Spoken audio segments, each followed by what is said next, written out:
Hello दोस्तों। तो कैसे हैं आप लोग। आई होप कि सब अच्छे हैं। तो आप लोगों के लिए लाना चाहता हूँ एक नया जॉब का खबर। जवाहरलाल नेहरू यूनिवर्सिटी जो JNU दिल्ली है, यहाँ पे निकाला है कुछ नया जॉब। यहाँ पे अप्लाई करने का लास्ट डेट है 27 जुलाई 2026। अभी यहाँ पे कौन कौन पोजीशन के लिए जॉब निकाले हैं, कौन से डिपार्टमेंट पे है, फिर कैसे अप्लाई करना है, मिनिमम क्राइटेरिया क्या होना चाहिए, ये सब कुछ हम लोग इसी वीडियो पे देख लेते हैं। तो यहाँ पे जो वैकेंसीज निकाले हैं वो ग्रुप ए, ग्रुप बी और ग्रुप सी तीनों ग्रुप के लिए है। तो देख लेते हैं कौन से ग्रुप के लिए कौन सा डिपार्टमेंट पे कितना वैकेंसी है।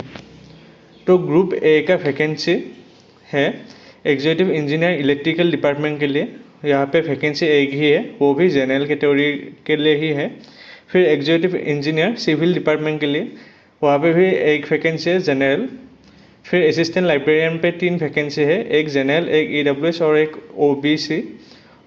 असिस्टेंट रजिस्ट्रार पे एक वैकेंसी है OBC के लिए। फिर पब्लिक रिलेशन ऑफिसर एक वैकेंसी है जनरल के लिए।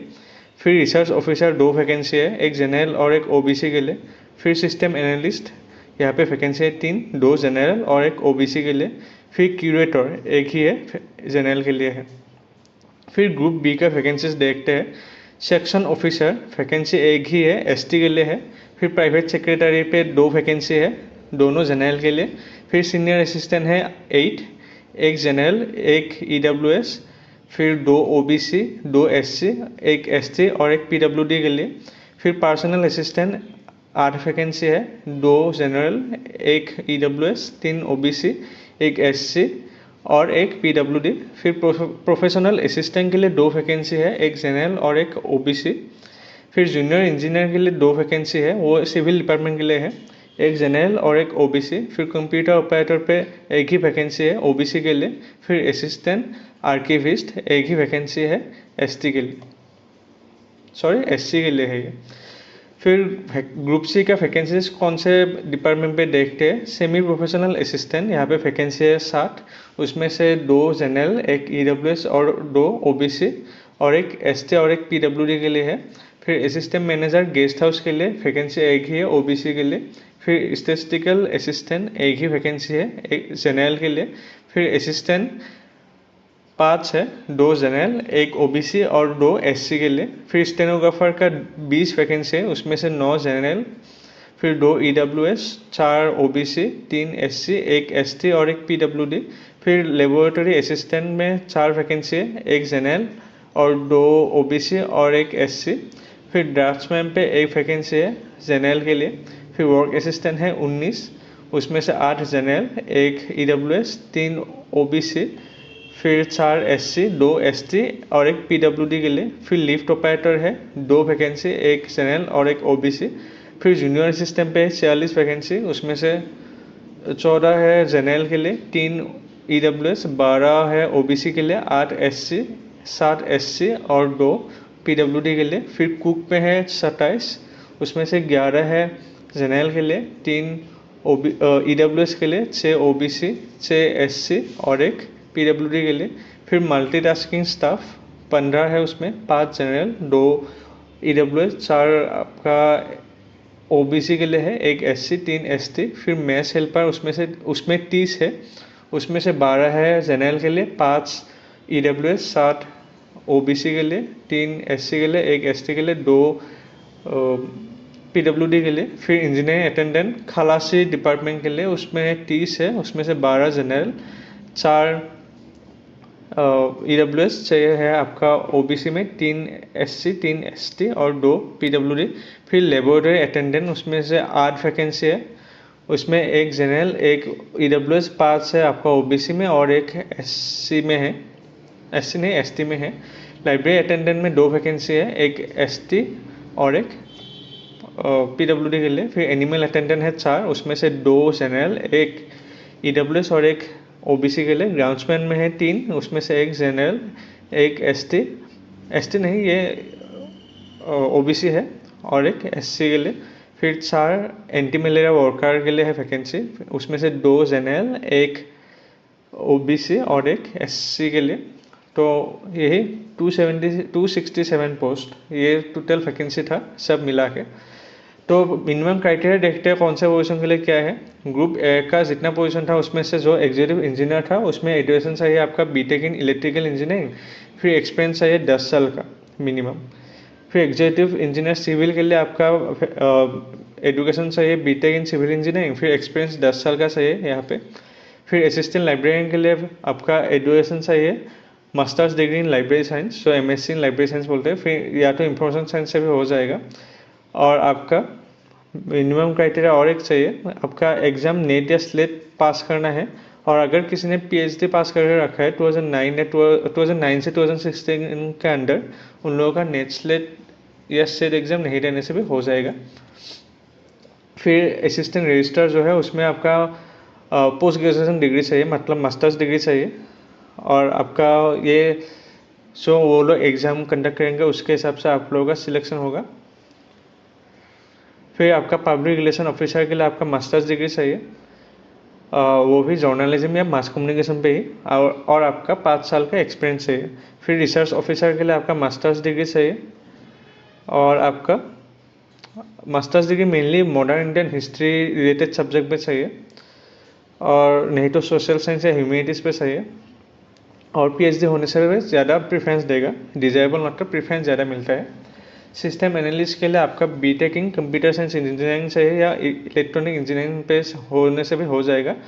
और नहीं तो एमटेक या एमई मतलब मास्टर्स ऑफ इंजीनियरिंग है, या एमएससी इन कंप्यूटर साइंस है, या एमसीए जिसका है वो लोग भी अप्लाई कर सकते हैं।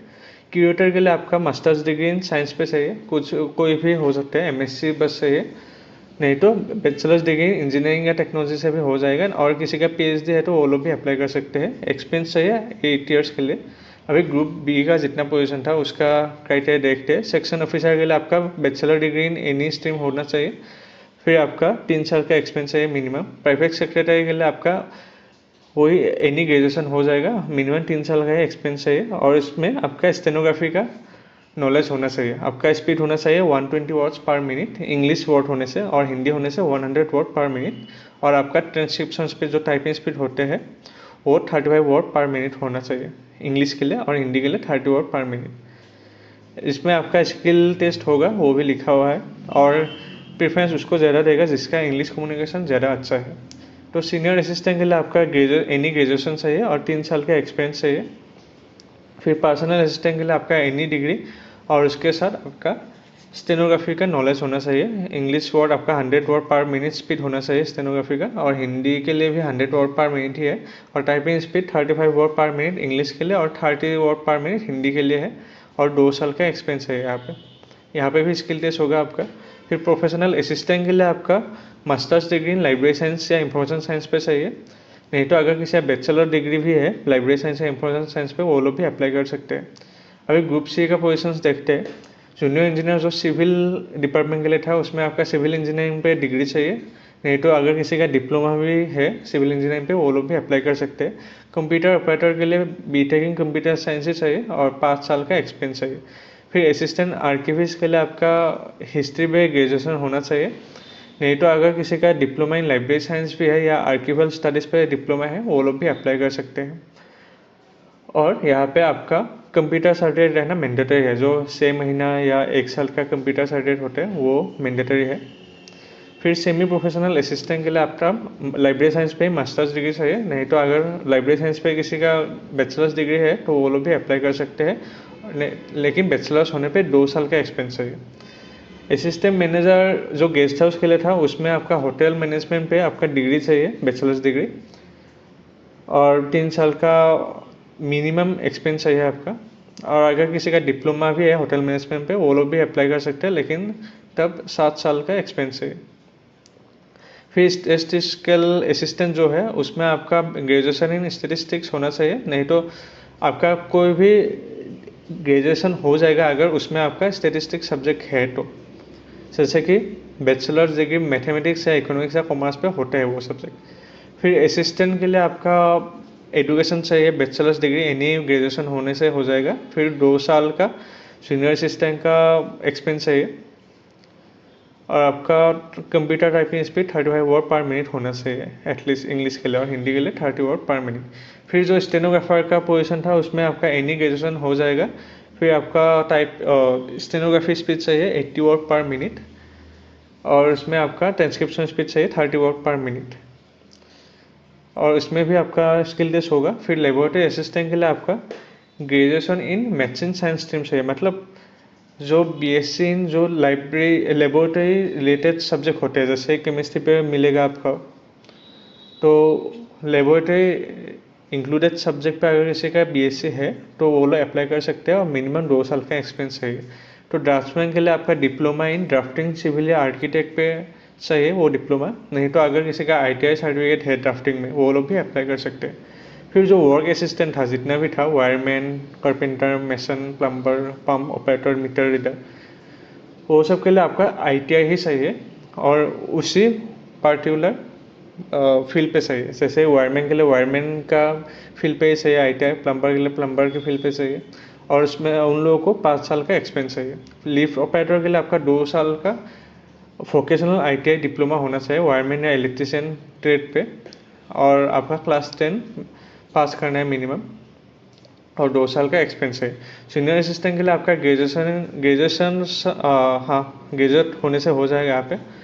फिर टाइपिंग स्पीड आपका कंप्यूटर में 35 वर्ड पर मिनट चाहिए। फिर कुक के लिए आपका क्लास 10 पास मिनिमम चाहिए, और 1 साल का आईटीआई सर्टिफिकेट चाहिए, कहाँ पे, बेकरी या कॉन्फेक्शनरी पे, और मिनिमम 3 साल का एक्सपीरियंस चाहिए। फिर एमटीएस जो मल्टीटास्किंग स्टाफ के लिए था, वहाँ पे क्लास 10 मिनिमम पास होने से हो जाएगा, अप्लाई कर सकते हैं। मेस हेल्पर के लिए आपका क्लास 10 मिनिमम पास चाहिए, और एक्सपीरियंस 3 साल का होना चाहिए। फिर इंजीनियरिंग अटेंडेंट जो खलासी के लिए था, खलासी फील्ड के लिए मिनिमम 2 साल का आपका आईटीआई चाहिए इंजीनियरिंग ट्रेड पे, और 2 साल का एक्सपीरियंस भी चाहिए। फिर लेबोरेटरी अटेंडेंट के लिए आपका मिनिमम क्लास 12 पास करना है, और क्लास 10 पास करने से भी अप्लाई कर सकते हैं अगर किसी का स्पेशल सर्टिफिकेट है लेबोरेटरी टेक्नोलॉजी में। फिर लाइब्रेरी अटेंडेंट के लिए आपका क्लास 12 पास चाहिए मिनिमम, और लाइब्रेरी साइंस पे आपका सर्टिफिकेट ट्रेनिंग चाहिए, एक मिलता है वो लाइब्रेरी साइंस का एक स्पेशल सर्टिफिकेट ट्रेनिंग मिलता है, और आपका 1 साल का एक्सपीरियंस चाहिए। फिर एनिमल अटेंडेंट के लिए आपका 12 पास होना है, और बायोलॉजी सब्जेक्ट होना चाहिए वो 12 में, और 3 साल का एक्सपीरियंस चाहिए। ग्राउंड्समैन के लिए 10 पास करना है मिनिमम, और 3 साल का मिनिमम एक्सपीरियंस भी चाहिए उसके बाद। फिर एंटी मलेरिया वर्कर के लिए भी क्लास 10 पास ही करना है मिनिमम, और 5 साल का एक्सपीरियंस चाहिए। अभी एज रिलैक्सेशन कितना है, SC/ST के लिए 5 साल, OBC के लिए 3 साल, PWD के लिए 10 साल, फिर PWD OBC के लिए 13, PWD SC/ST के लिए 15, और जो लोग परमानेंट गवर्नमेंट यूनिवर्सिटी या एम्प्लॉयज हैं उन लोगों के लिए 5 साल का अपर एज लिमिट रहेगा, अगर किसी कोई अगर गवर्नमेंट यूनिवर्सिटी पे ही एम्प्लॉय है तो एप्लीकेशन फीस कितना है, ग्रुप ए पोस्ट के लिए जनरल के लिए 1500 है, SC/ST वुमेन कैंडिडेट के लिए 1000, और PWD के लिए फ्री है। फिर ग्रुप बी और ग्रुप सी पोस्ट के लिए जनरल, EWS और OBC कैंडिडेट के लिए 1000, SC/ST और वुमेन कैंडिडेट के लिए 600, फिर PWD कैंडिडेट के लिए फ्री है। अभी कैसे अप्लाई करना है, आप लोग अप्लाई करने के लिए इसी पोर्टल पे आ जाइए, स्टडी मेरे एरिया, फिर नीचे स्क्रॉल करके आइए, फिर जो इम्पोर्टेंट वेब लिंक सेक्शन है ये यहाँ पे क्लिक कर दीजिए। क्लिक करने पर आप लोगों का ऐसे वेबसाइट ओपन हो जाएगा। यहाँ पे आप लोगों का पहले साइन अप कर लीजिए अपना ईमेल, फ़ोन नंबर और पासवर्ड सेट करके, उसके बाद लॉगिन करके आप लोगों का जितना भी डिटेल डालना है वो सब डिटेल डाल लीजिए, जैसे एडुकेशन डिटेल, एक्सपीरियंस सर्टिफिकेट का डिटेल, जो स्पेशल सर्टिफिकेट है जो भी आप लोग करें सर आप लोग कर दीजिए। उसके बाद फॉर्म फिलअप कर दीजिए, आपका फॉर्म फिलअप हो जाएगा। तो अप्लाई करने का प्रोसीजर यही था। अभी थोड़ा सिलेक्शन प्रोसेस देख लेते। पहला फेज पे तो आपका रिटन एग्जाम ही होगा, सबके लिए रिटन एग्जाम है पहला फेज पे, और टोटल 150 क्वेश्चन रहेगा 300 मार्क के लिए। तो और वो फेज जिसने पास किया, कट ऑफ जो क्लियर किया, उसके बाद आपका फेज 2 पे जिसका जो डोमेन या जो फील्ड के लिए अप्लाई किया है जिसने, वो स्पेसिफिक फील्ड के सब्जेक्ट्स पे आप लोगों का एग्ज़ाम होगा, सेकेंड एग्ज़ाम। तो ये सेकेंड एग्ज़ाम होगा। उसके बाद फेज 3, फेज 2 भी जो क्लियर किया, फेज 2 के बाद फेज 2 भी वैसे रिटन एग्जाम ही था, बस वो पार्टिकुलर फील्ड पे होगा जिसका जो डिपार्टमेंट पे या जो फील्ड पे स्पेशलाइज या स्पेसिफिकली अप्लाई किया है। तो फेज 3 पे है आपका, फेज 2 क्लियर करने के बाद फेज 3 स्किल टेस्ट है।